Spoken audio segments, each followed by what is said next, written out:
8月对于国际人权组织和维吾尔侨民来说是一个重要的月份，他们一直期待着联合国人权高专办承诺已久的东突厥3报告。正如我们所说，高级专员已承诺在月底任期结束前公布这份报告。人权高专办发言人告诉美国之音，有报道称，中国最近几周加大了对巴切雷特的压力，通过发送信件和电子邮件要求他放弃维吾尔人权报告。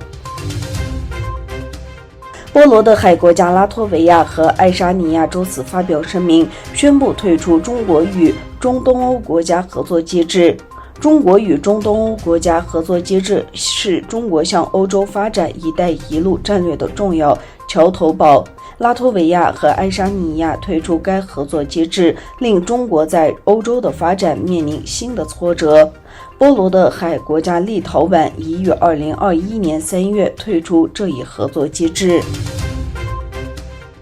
台湾国防部在一份声明中表示，昨天共有29架中国战机和6艘军舰出现在台湾周边区域，进入台湾防空识别区西南空域。声明指出，台湾方面通过电子跟踪系统、巡逻机、船只和地面导弹系统监视了中方军机和军舰。另一方面，14日凌晨，中国海警局的2艘船只相继进入尖阁诸岛周边的日本领海。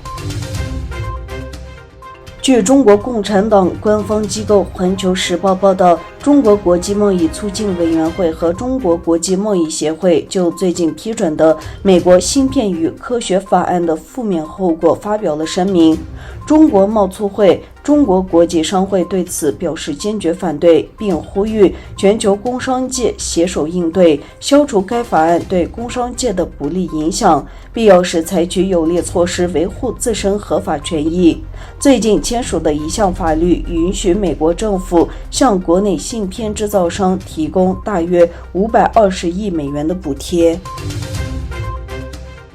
美国前国务卿基辛格表示，美国在一定程度上由自己制造出来的问题与俄罗斯、中国处于战争的边缘。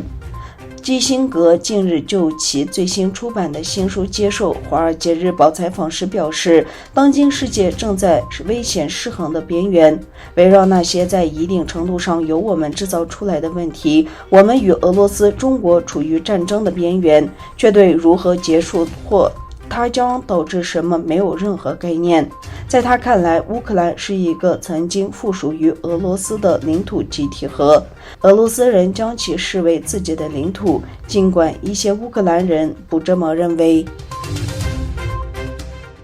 一个美国国会代表团已经抵达台湾进行访问。就在12天前，美国众议院议长南希·佩洛西访问了台湾。美国在台协会确认了这5名议员访问台北的消息。美国参议员外交委员会亚太小组主席埃德马基抵台后，在推特上发文说，他率领跨党派国会代表团访问台湾，是要重申美国对台支持，鼓励台湾海峡的稳定及和平。中亚最大的清真寺12日在首都努尔苏丹正式向公众开放。这座占地面积10公顷的大清真寺是在3年前根据哈萨克斯坦首任总统纳扎尔巴耶夫的倡议下动工开建的。清真寺拥有4个宣礼塔，各自高度均为130米。首任总统努尔苏丹扎尔纳巴耶夫出席了开幕式。